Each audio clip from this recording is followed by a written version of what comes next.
Summiting Dream 70 plus couple conquers Kalsubai. Hi guys, तुम्ही बघत असाल हे आहेत आजी आजोबा आणि दादा जे जाऊन आले आहेत कळसुबाई ट्रेकला आणि त्यांच्या 73 आणि 75 वर्षी ते जाऊन आले आहेत. आजीच्या दोन्ही पायांची सर्जरी झालेली होती आणि आजोबांनी पेसमेकर लावलेला आहे. हे सगळं असतानाही ते एवढ्यावरती जाऊन आले. बाकीचे सगळे आजी आजोबा प्रोत्साहित झाले म्हणून आज त्यांचा आपण एक्सपिरियन्स बघूयात. ते काय सांगतात आणि त्यांना कसं वाटलं ते. मोस्ट पॉझिटिव्ह कपल असं मी म्हणू शकते हे आजी आजोबा आहेत.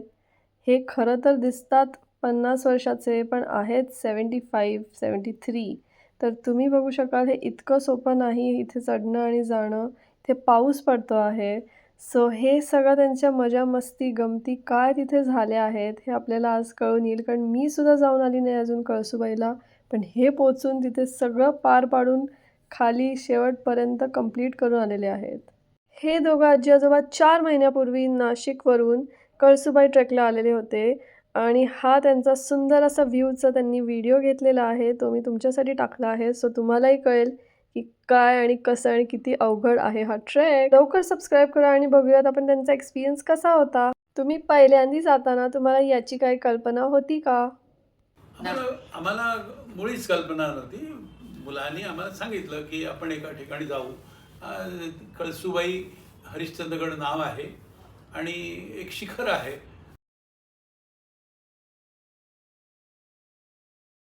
महाराष्ट्रातलं उंच शिखर आहे, त्यावरती जाऊ. आम्हाला कल्पना या गोष्टीची नव्हती किती उंच आहे, काय काही इमॅजिनेशन आमचं काहीच नव्हतं त्या बाबतीत. फक्त हे की आपण जाऊ आणि आपलं एक ॲव्हरेज फिरणं वगैरे असतं त्याप्रमाणे आमची स्ट्रेंथ आहे इनफ अशी आम्ही समजतो.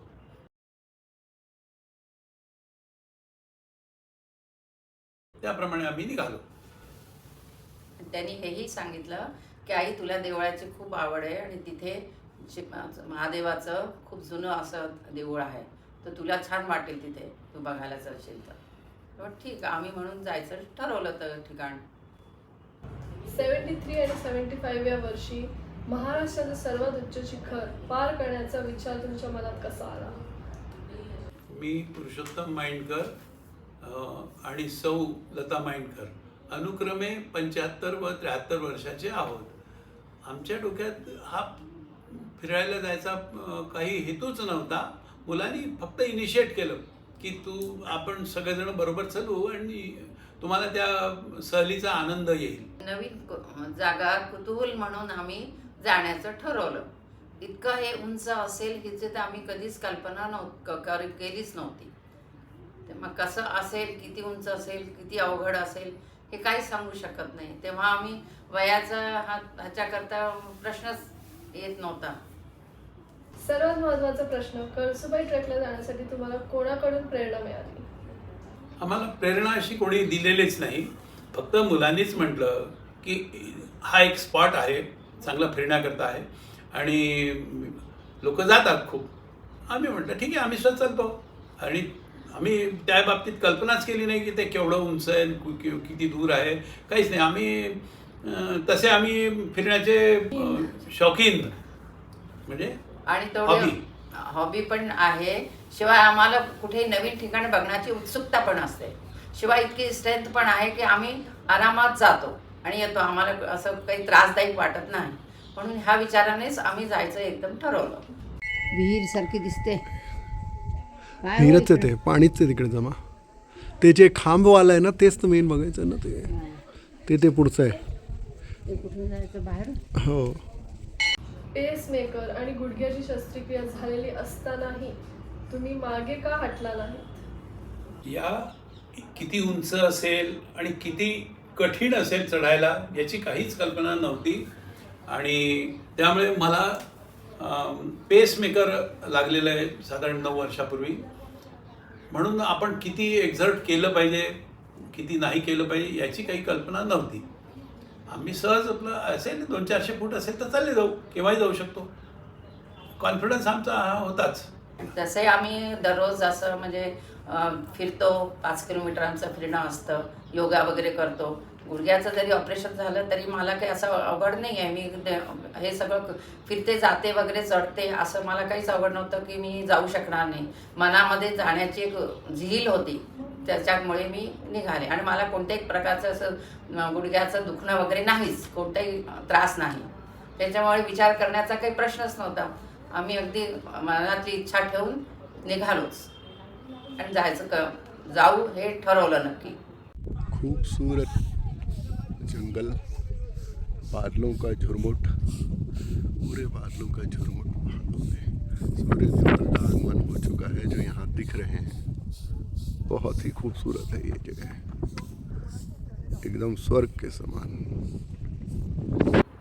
तुमच्या या धाडसी निर्णयावर घरच्यांची व डॉक्टरांची काय प्रतिक्रिया होती? अशीच काही प्रतिक्रिया नाही, नाहीच. कारण आम्ही डॉक्टरलाही कन्सल्ट केलेलं आहे आणि परिवारशी आम्ही स्वतःच्या मनानेच सरळच आम्ही आपलं आपल्या निघालो. हिंमतीने, आमच्या स्वतःच्या इच्छाने आणि हिमतीनेच आम्ही बाहेर पडलो. आम्ही कोणत्याही डॉक्टरशी सल्ला घेतला नाही. आमच्या घरामध्ये असे वडीलधारी कोणी नाही की ज्याच्याशी आम्ही सल्ला घेऊ. मग आम्ही स्वतःच आमचे ठरवणारे निर्णायक होतो. आजोबा, तुमच्यासाठी प्रश्न आहे की तुमचं पेसमेकर असतानाही तुम्हाला चढताना किंवा उतरताना हृदयाच्या ठेक्यांना किंवा श्वास घेताना काही त्रास झाला का? नाही, अशी काहीच भीती नाही वाटली मला. हवेवर आम्ही जेव्हा तिथे वरती पोचून गेलो, टॉपवरती पोचल्यानंतर जो पाऊस आला आणि त्या पावसामुळे आम्हाला 3-4 तास हेल्डअप व्हावं लागलं. इनफॅक्ट संध्याकाळी 3 वाजता जे आम्ही परतीचा यात्रा करणार होतो ती आमची पोस्टपोन झाली आणि रात्री 9-10 वाजले. आम्हाला निघण्याकरता काही स्कोप नव्हता. रात्री आम्ही निघू शकत नव्हतो. त्यामुळे आम्हाला पेसमेकरचा याचा काहीच परिणाम लक्षात नाही आला. पण तेव्हा धरून मला वाटायला लागलं की आज आम्ही इतकी मोठी रिस्क घेतलेली आहे की आपल्याला हा त्रास असला तर इथून गरज पडली तर तासभर 3-4 तास काही मेडिकल एड मिळू शकत नाही. आणि मुख्य गोष्ट आहे की आमच्या ज्या गरजेच्या औषधं होती, थायरॉईडची गोळी प्लस बीपीची गोळी, त्या आम्ही घेऊन निघालो नाही, कारण आम्हाला रात्री घरी वापस जायचं होतं.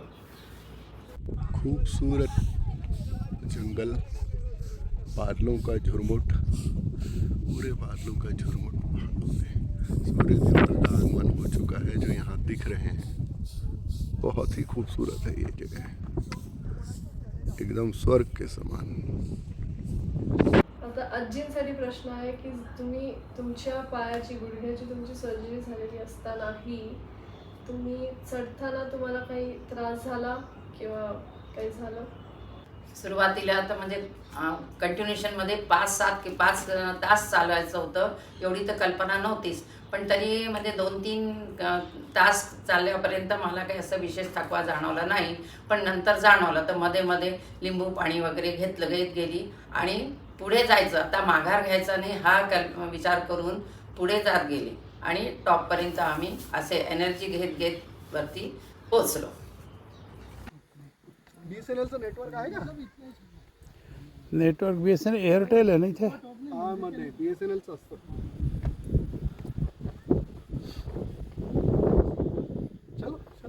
यावरती अजून पण असा फार त्रास मला गुडघ्याचा झाला नाही, दुखलं नाही. या ट्रेकसाठी तुम्ही शारीरिक तयारी कशी केली होती? रुटीन फिरणं आमचं असतं. 4-5 किलोमीटर एव्हरीडे. दोघंही जण वेगळ्या प्रकारे आम्ही जात असतो. शिवाय काही योगाभ्यास वगैरे करत असतो. एक रुटीन तासभराचा आमचा नियम एक्सरसाइज आणि फिरणं हे मॉर्निंगमध्ये असतं. दररोज माझं 5 किलोमीटर सकाळचा मॉर्निंग वॉक असतो. 1 तास माझा योगा असतो, अर्धा तास ध्यान असतो. त्याच्यामुळे मला स्ट्रेंथ असते. आता ही कल्पना धरून आम्ही कुठे जाण्याचे विचार करतो आणि जातो.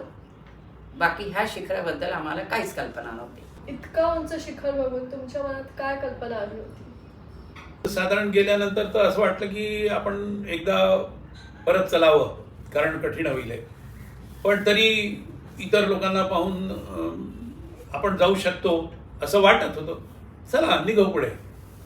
मलाही हे जेव्हा मी असं 2-3 तास चालल्यानंतर मलाही असा थकवा जाणू लागला आणि असं वाटलं की बापरे, अजून इतकं चालायचं आहे, आपण कसे चढणार. पण लोकांना चालताना बघताना असं वाटलं की जेव्हा ते जाऊ शकतात तर आपण पण जाऊ शकतो. म्हणून हळूहळू थोडं दमाने मग असं हळूहळू थांबत आपले निघालो आणि जाण्याची झील जी होती मनामध्ये त्यामुळे आम्ही की नाही जायचं म्हणजे आता माघार घ्यायचा नाही, आपण अर्ध्याहून अधिक जाऊ शकलो तर पूर्णच आपण जावं आणि जायचं ठरवलं आणि त्याप्रमाणे आम्ही पोचलो. पण टोटल असं म्हटलं पाहिजे की शिखर चढायला जाणं याची कल्पना नसताना आम्ही आपले चढत चाललो आहोत. कधी संपतच नाही. अजून किती आहे कोणाला विचारायचं तर अजून तर पुष्कळ जायचं आहे, अजून तर 2 तास लागतील किंवा 3 तास लागतील असे म्हणणारे लोक भेटले. पण म्हटलं ठीक आहे, आता लागतील तर लागतील, असं आपल्याला काही वाटत नाही आहे की आपल्याला काही एकदम त्रास होतोय किंवा काही. सरळ सरळ आपलं अगदी as if it is normal ते काम आपल्याकडून घडण्याचं होतं, म्हणून आम्ही तशी बुद्धी घेऊन निघत गेलो. ईश चंद्रगढ़ और केदारेश्वर महादेव से अब हम वापस चलने को तैयार हैं. ये यात्रा अब हम समाप्त करेंगे और धीरे धीरे नीचे पहुंचेंगे. वाह, क्या खूबसूरत बादलों का झुंड है. झुरमुट देखिए. वाह वाह वाह. प्रवासादरम्यान तुम्ही औषधोपचार आणि प्रथमोपचाराची काही तयारी केली होती का? आम्हाला काहीच कल्पना नव्हती, त्याच्यामुळे आम्ही कोणत्याही प्रकारचा उपचार काहीच औषध घेतलं आमच्या जवळ नव्हताच. एक्सेप्ट ते Amrutanjan roll on pain balm, pain. त्याच्याशिवाय काही नव्हतं आमच्याजवळ. ट्रेक दरम्यान थकवा जाणवल्यावर तुम्ही स्वतःला प्रोत्साहित कसे केले? कारण तुम्ही एवढे फिट आहात दोघं पण, त्यामुळे सगळ्यांनाच ऐकायला आवडेल हे. मध्ये मध्ये आम्ही जसे जात गेलो आम्हाला लिंबू पाणी फक्त एवढंच वाटेत मिळालं, ते आम्ही मधून मधून घ्यायचं आणि एनर्जी गेन करत पुढे व्हायचं. असं करत करत करत म्हणजे कंटिन्युएशनमध्ये 5 तास आम्हाला लागले. सर्व ईश्वरी आणि कृपा, त्यांनी शेवटी हे सर्व- समजायचं की ईश्वरानेच आम्हाला नाही, म्हणजे सर्व ईश्वरी कृपा. कृपा आम्ही समजा. निघत गेलो आणि असं करता करता आम्ही शेवटी असं रामा- कळलं आम्हाला देवाचं की नाव आम्ही घेत सर्वात घेत वरती आम्ही पोहोचलोय. रामाचं नाव घेत घेत आम्ही वरपर्यंत पोहोचलो. त्यांनीच आम्हाला शक्ती दिली आणि त्यांच्याचमुळे आम्ही तिथे जो आमचा एम होता, उद्देश होता की नाही जायचं, ते आमचं पूर्ण झालं आणि आम्ही शेवटी 5 तास कंटिन्यू चालत चालत शेवटी देवळापर्यंत वर टॉपपर्यंत पोहोचलो. हा ट्रेक अतिशय अवघड आहे आणि इतकं सुंदर आहे, पण आजी आजोबा बघताय तुम्ही की किती छान उतरतायत. खाली तिथे पोचलात, जेव्हा तुम्हाला कळलं की ते शिखर आता हे चढायचं आहे, तेव्हा तुमच्या मनात काय होतं, म्हणजे काय वाटलं तुम्हाला? कुठे घेऊन आला रे मला, तुम्ही आम्हाला कुठे घेऊन आला? हे तर इथे समोर चढण्याच्या शिवाय दुसरं काही दिसतच नाही. आणि तू तर म्हटलं होतं की अरे महादेवाचं देऊळ आहे आई, इतकं जुनं देऊळ आहे, सतत पाणी व्हायला, ते तर काहीच दिसत नाही, अजून किती चालायचं आहे हेच कल्पना करत राहिलो. पण शेवटी अगदी लास्टमध्ये जेव्हा ते देऊळाचं थोडंसं वरचं शिखर दिसलं तेव्हा जीवात जीव आला. शिखर पार केल्यानंतर तुम्हाला जे वरून दृश्य दिसले ते बघून तुम्हाला कसे वाटले? असं वाटलं आणि असं वाटलं की इतकं आपण जे श्रम घेतले आहे ते आता म्हणजे हे बघितल्यानंतर की जर आपण खाली माघार घेतला असता तर आपण इतकं चांगलं दृश्य अगदी मिस केला असता, तो परत आयुष्यात कधीच आपल्याला करता आला नसता. इतका अप्रतिम तिथलं दृश्य होता. ग्रीनरी म्हणा, झरणे म्हणा, पाणी नयनरम्य म्हणा, स्वर्गीय सुख दिसतात तिथे. कारण तिथून अप्रतिम. ढग पास होत होते, उडत होते, सर्व बाजूला शिखरं आहेत आणि ढग पास होतात. ते काही पाऊस सुद्धा पडतो आहे, तर ते इतकं मनोरम आणि सुंदर चित्रण होतं दिसायला की पाहतच राहा. आपलं थंड वारं फिरतंय आणि आपण आपलं पाहत राहू. बघून असं डोळेच टिपत होते, असं वाटतं की बघतच राहावं. तेव्हा आपला थकवा आहे हे आमच्या अगदी लक्षातच आमचं निघूनच गेलं मनातून की आपण इतकं चढून थकून आलोय हे बघायला, आणि त्याच्यात बघण्यामध्येच आम्ही रमलो. ही त्यांनी काढलेली इतकी सुंदर दृश्य तुम्हाला या फोटोत मधनं दिसत असतील.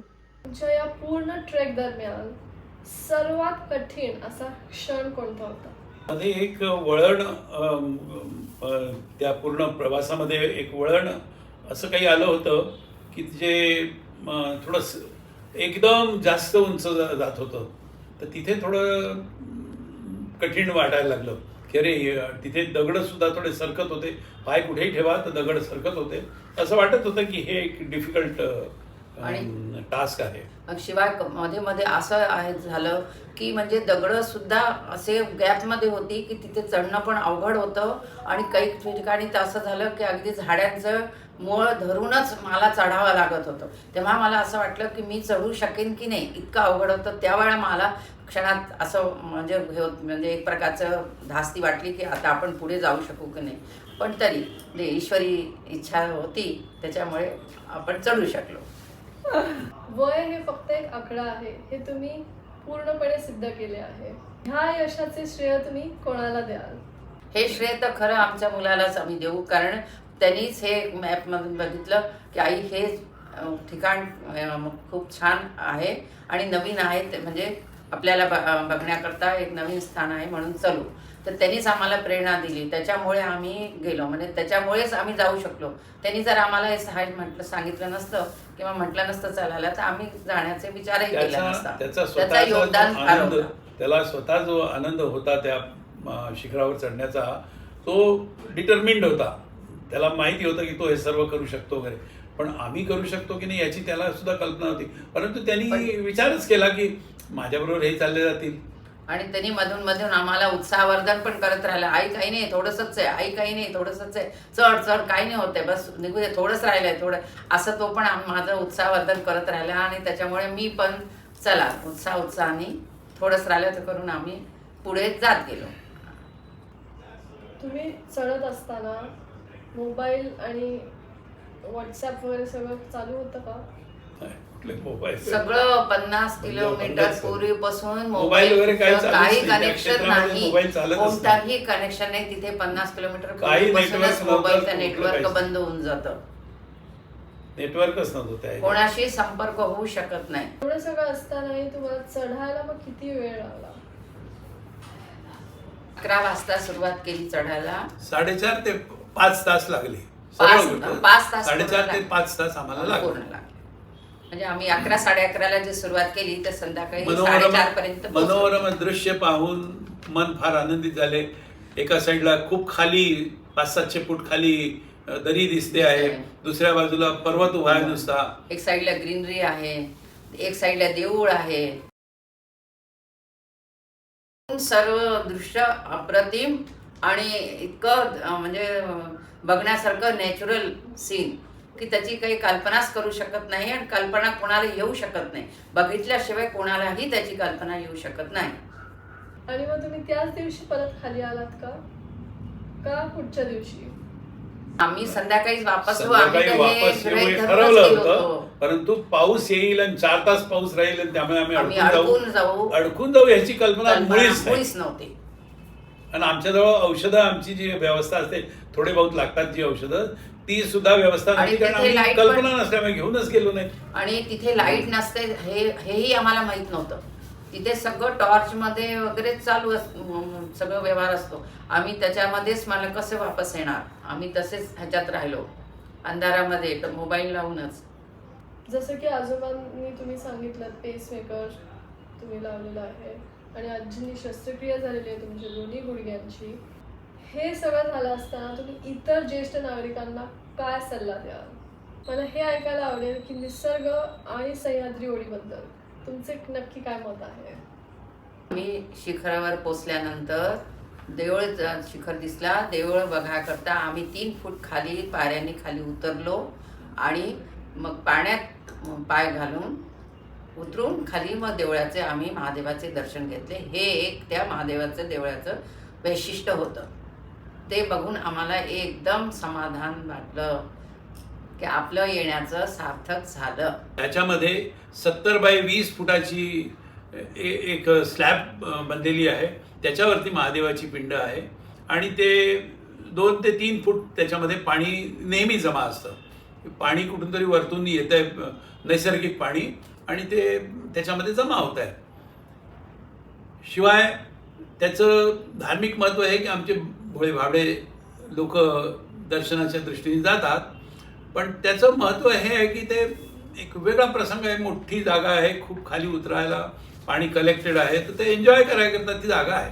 खूप लोक त्याच्यात पाण्यात उतरत होते, मजा घेत होते. आम्ही काही उतरलो नाही, कारण ते आमच्या हिशोबाने थंड पुष्कळ होतं ते आम्ही त्यात उतरलो. मग तुम्ही जे सांगितलं संध्याकाळी तुम्ही राहिलात टेंटमध्ये राहिलात, तर तुमचा टेंटमधला एक्सपिरियन्स कसा होता?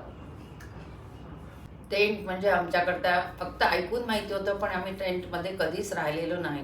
पहिल्यांदाच बघितलं टेंटमध्ये कसं ते वातावरण, लाईट नाही, मेणबत्तीमध्ये त्यांनी आम्हाला चहा केला, असं LED तिथं राहायला दिलं. LED लागले होते. त्यांनी आपल्या ह्यानी हे केलं होतं, पण आम्हाला तर फारच ते अंधार आणि अगदी असं ढग आलेले. सोलर सिस्टम आपलं लागलेली आणि 3-4 LED लागलेले होते. 3-4 तास सलग पाणी सुरू झालं. 5-5:30ला जे पाऊस झाला तो रात्री 11 पर्यंत नॉन स्टॉप पाऊस पडत होता. त्याच्यामुळे त्यांनी छानसं खूप जेवण बनवून दिलं आम्हाला. भाकरी जेवण त्यांनी बनवून दिलं, आम्ही घेतलं. चहा झालाच होता. त्यानंतर त्यांनी आम्हाला टेंट लावून 9 वाजता दिलं. नंतर तुम्ही टेंटमध्ये झोपायला जाऊ शकता. 9 वाजता मी टेंट अरेंज करून देतो. त्यांनी अरेंज करून दिला. मग आम्ही त्या टेंटमध्ये गेलो. टेंट साधारण आता टेंट सारखंच आहे ते. टेंट म्हणजे- त्याच्यामध्ये काय सिंथेटिक मटेरियलचं मच्छरदाणी washroom. वगैरे लागलेली असते. आणि वॉशरूमची वगैरे काहीच व्यवस्था नसते. आजची तरुण पिढी लवकर थकते, हे सगळ्यांनाच माहिती आहे आजकाल. तर त्यांना तुम्ही काय सल्ला द्याल?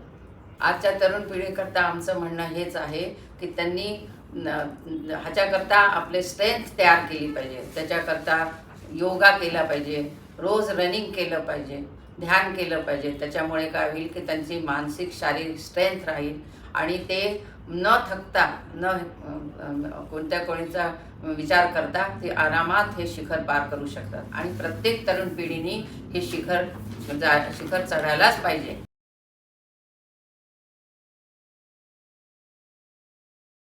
हे त्यांच्याकरताच फार महत्त्वपूर्ण राहील. फिजिकल फिटनेस कशाला पाहिजे? For everything. तुम्ही रनिंग कराल, ट्रॅकिंग कराल, प्रत्येक ठिकाणी तुम्हाला फिजिकल फिटनेस पाहिजे. त्याकरता मुलांनी पॉझिटिव्हली त्या प्रकारची एक्सरसाइज करणं गरजेचं आहे. मेहनत घेणं, फिजिकल मेहनत घेणं गरजेचं आहे.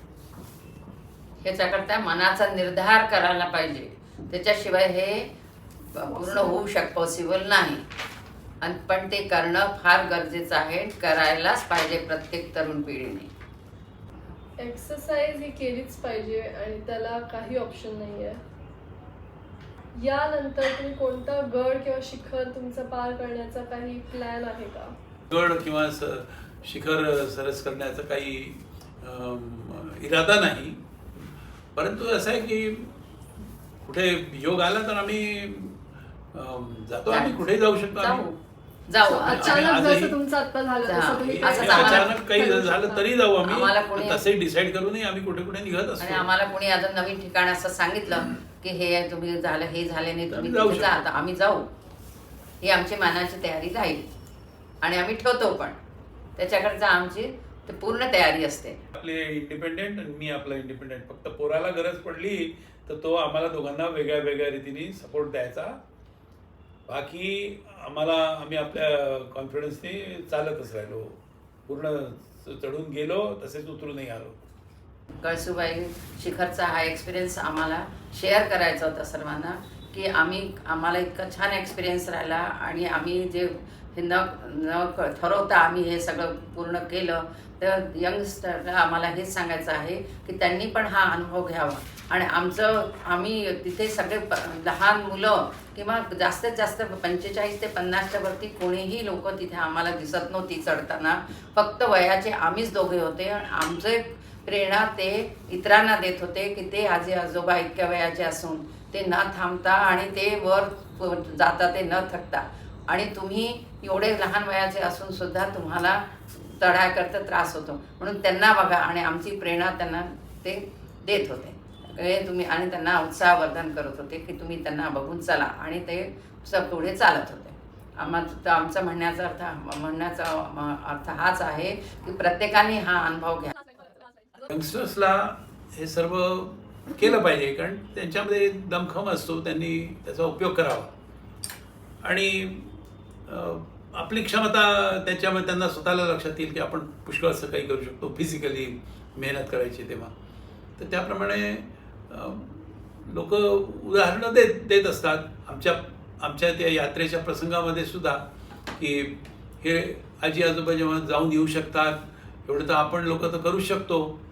म्हणून ते जे यंगस्टर्स जे फिरत होते त्यांना थोडासा दिलासा मिळत होता की अरे हे लोक इतके दूर जाऊन आले तर मग आम्ही सुद्धा जाऊ शकतो. त्यांनी आमच्याकडून हे उदाहरण घेतलं. सो हा तुमचा सुंदर अनुभव बघून मला एकच सांगायचं आहे सगळ्या ज्येष्ठ नागरिकांना की तुम्ही प्लीज ॲक्च्युअलमध्ये जाऊन असंच एकदा जा आणि ट्राय करा. इतका सुंदर यांचा एक्सपिरियन्स आहे तसा तुमचाही होईल. आणि यांची बॉन्डिंग बघून मला एक कळतं आहे की मला वाटतं बाकीचे सगळे नागरिक खरंच प्रोत्साहित होऊन जातील. आणि तुमच्या मजा मस्ती आणि सगळ्या गप्पा ऐकून मला खूप मजा आली आणि मलाही आनंद घेता आला. मला स्वतःला वाटले की मी स्वतः तिथे पोचून आले की काय. ओके, सो हे होते 2 आजी आजोबा जे सर्वात उच्च शिखर महाराष्ट्राचं त्याचं नाव आहे कळसूबाई इथे जाऊन आलेले आहेत. आणि त्यांचा हा अनुभव त्यांनी 4 महिन्यानंतर सांगितलेला आहे. 4 महिने असू देत किंवा कितीही महिने असू देत, बट हा अनुभव अविस्मरणीय आहे.